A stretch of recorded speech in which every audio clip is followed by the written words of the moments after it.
So after opening up my fourth iron mining franchise, it's time to finally restore order. I mean, close the breach.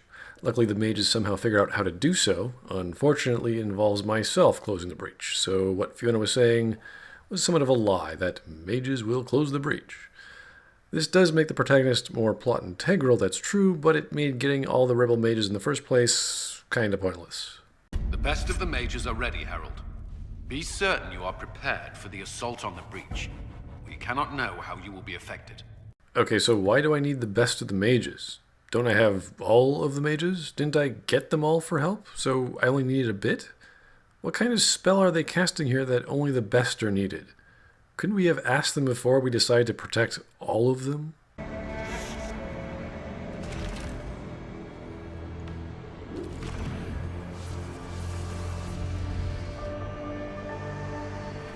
And much like the plot of this game, when your mark wants to glow, it'll just do it. Mages! Focus past the Herald. Let his will draw from you. I know this is a magic hocus-pocus thing, but what does that even mean? What exactly are the mages doing here? What is Green Handman doing differently?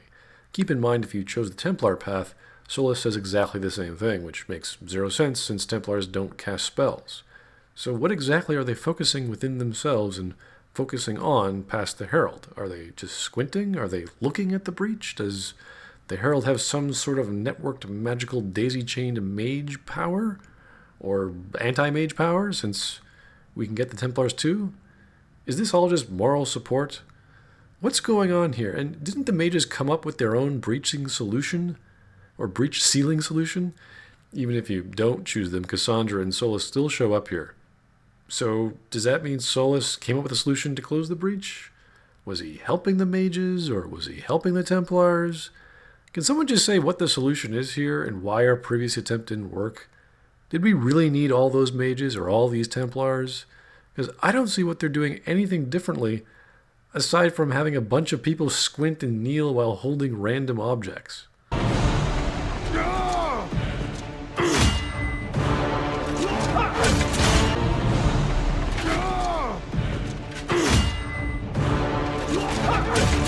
Wow, great sound job there, BioWare. Glad our choices affect the story, but apparently not your sound library. What, you couldn't find a single different grunting male noise and different sounds for wooden staff strike and sword strike? I think I can make those in my room right now with random objects near me.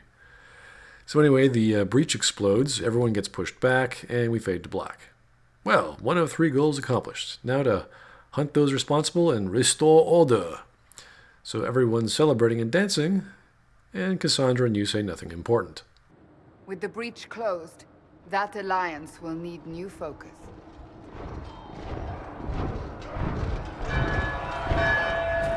Forces approaching! To arms! What? Our organization needs new focus? Well, I'm certainly glad this Chantry warning bell is ringing. Hey, plot, time for some focus. Now that may seem contrived, and of course it is, but I'm glad the pace is picking up. What comes up is the most dramatic, or at least the most exciting scenes of the entire game. You could call it a climax, but not within a typical dramatic structure, because that requires some degree of plot, some reasoning behind stuff. Rather, it's how the game tells the story of having a sense of normalcy and victory be immediately removed by a sense of danger and excitement, all by having your base attacked right after sealing the breach. This is a very good thing for gameplay, and more importantly, the pacing to feel that things are happening. Hopefully, no more wasted time. The problem is it's not executed as well as you might think, via gameplay and the narrative. Luckily, the sense of fun and excitement you may be getting outweighs the negative, but your mileage may vary. I'd say this is mostly due to the music and the chaotic nature of the objectives, but let's just take a closer look at it.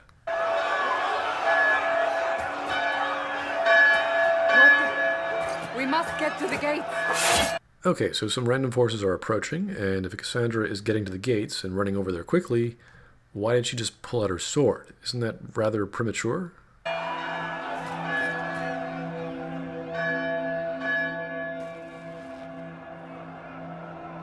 This bodes poorly. Yeah, I hate it when random unidentified forces suddenly attack a village on a snowy mountain retreat by entering a valley in the middle of those mountains. I dare say we might have a slight positional advantage. Did we bother to get any archers? No? Oh.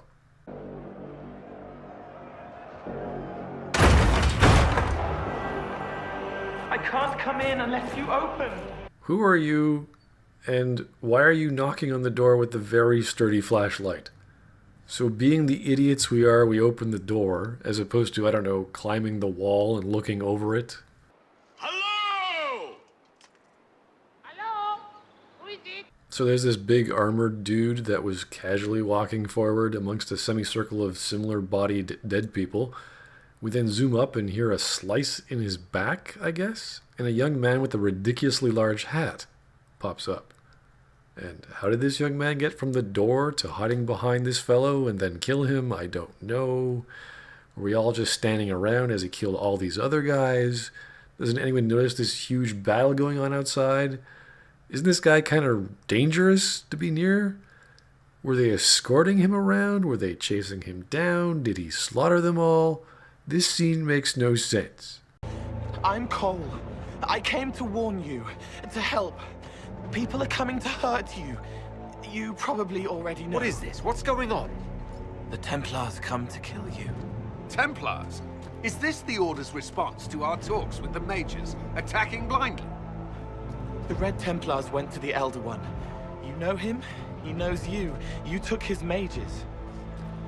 There. Okay, now here's the contrived reasoning why we couldn't go to the Templars simultaneously while going to the mages, so the big mysterious bad guy could come after us with them, while we travel around growing our iron mining franchise, and then sealing the breach, and then so he could lazily come after us. Well, isn't that convenient? Maybe the big bad guy was marching during the time we got the mages, but it just took that long. Who knows? This Elder. Cullen, if you know that man, this Elder One, why the hell didn't you tell us before? And how the hell do you have that good vision? Look how far away that guy is. You could never see that. Holy crap, Gator, who wrote this scene? What the audience sees is not what the characters have the capacity to see. But I could barely hear Cullen. Let's try this with subtitles. I know that. This Elder. Okay, but what is up with these sound recordings? So it sounds like Cullen knows the other guy. Now, that sword looks surprisingly like Meredith's sword from Dragon Age 2. You know, that one. So it can't be that sword, can it? I mean, it shattered into nothing. Like, let's just check the wiki. It's called Certainty, and it is Meredith's sword. So how can something be reforged from atoms, and why would you need to reforge it when there's all this other red Soylent stuff lying around? Let's check the actual in-game description here. Oh, it was reborn, not reforged, via entwining arcane energies, Elven, Tevinter, and Blight intertwined. And who had the knowledge to do that? Did the Elder One make this thing? I mean, he's a very magical wizard, apparently. But why? So apparently this is the Elder One, who looks just like Corypheus from a certain DLC from Dragon Age 2. That is Legacy. Great! Legacy is Dragon Age 2's Arrival DLC. Why is BioWare even making bridging DLCs? Can't you just tell a simple story that continues where the previous one ended? Or a brand new one? Or at least make it make sense? Do they have to introduce entirely new scenes of very little dramatic interest which end up being intricately connected to the next game? You'd think that if they were going to go this route, they'd actually make more interesting characters than some boring sub-boss who rambles on about Dumat and other crap. And then you just stab him in the head. Now this scene is a good summary of how many things are wrong with BioWare, or more specifically Dragon Age. Some bloke we don't know of, but apparently one guy on our team who isn't the main character is. A retcon piece of lore which should not even exist. And a DLC character who's less than 4 minutes of screen time, who has a lame story that becomes the entire plot or the entire antagonist of the next game. He's very angry that you took his mages. Cullen, give me a plan. Anything. Yeah, right. Cullen's now a chess master. Time to play some Xanatos speed chess. Haven is no fortress. If we are to withstand this monster, we must control the battle. With you so far? So, how are we going to do that? Get out there and hit that force. Use everything you can. So your method of controlling the battle is to attack them. You idiot. That's not a plan. Maybe if we outnumbered them, we could just go out and slaughter them all, but that's clearly not the case here. Don't we have a positional advantage, behind a fort on top of a mountain? How about hiding behind the fort's walls and have the mages bombard everything? We did get mages, I know that. And when they get to like a choke point, we just focus all of our attacks there? I mean, how about we start loading those catapults? How about we lob rocks or trees down the mountain? Or start an avalanche? Or, I don't know, do we have any archers? What you said was not a plan, Cullen. You're just going to get everyone killed. Can we, launch you out of a catapult? And why did Cassandra take off to wherever? What is wrong with you guys? Mages! You have sanction to engage them! Firstly, who's you? Secondly, those aren't mages. Thirdly, who are you talking to, and why is BioWare so goddamn cheap with our choices? The game has a whole bunch of pre-existing mage NPC assets they could have loaded into this scene. Nope, it's just dudes with swords. That is so lazy. That is Samson. He will not make it easy. Okay, why won't he make it easy? Is he a great fighter? A great leader? Does he have a tactic we should look out for? Come on, help us out with the battle plan here, man. Give us something. A tactic, a strategy, something. Anything, you useless idiot. Why can't we just throw this guy out the airlock? Inquisition! With the Herald! For your lives! For all of us! Wait, am I leading the charge? What's going on here? What is this part of the plan, Cullen? What exactly are you what? And now Cassandra's in our party. I thought she just ran off to the scene for no reason, and poof, she's back. Oh my God, this is dumb. And if we did bother to choose to go with the Templars, we get almost exactly the same scene, only instead of Cole, we have Freddy. This is completely unjustified. It implies that our binary of going Mage or Templar will have exactly the same result, with a corresponding rebel or dude who just so happens to make it to the gates, knock on the door in exactly the same way, even though it's a bit more believable with Dorian since he's a mage and can produce fire magic, I guess. And they both can teleport to the bottom, give a speech, and it's just so contrived. They couldn't make one different scene where Cole sneaks into the village or Dorian is caught by our guards or something. It's just so lazy. Ugh. Luckily, I found defending the base exciting. You know the stakes. This is your home. You're defending it. These are your people. It's simple. It makes sense. You feel justified playing. This makes the game subjectively fun, at least to me.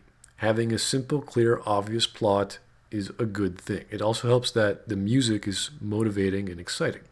Even some NPCs are helping you fight. Not an entire army of mages like we thought we had, but hey, it's still something.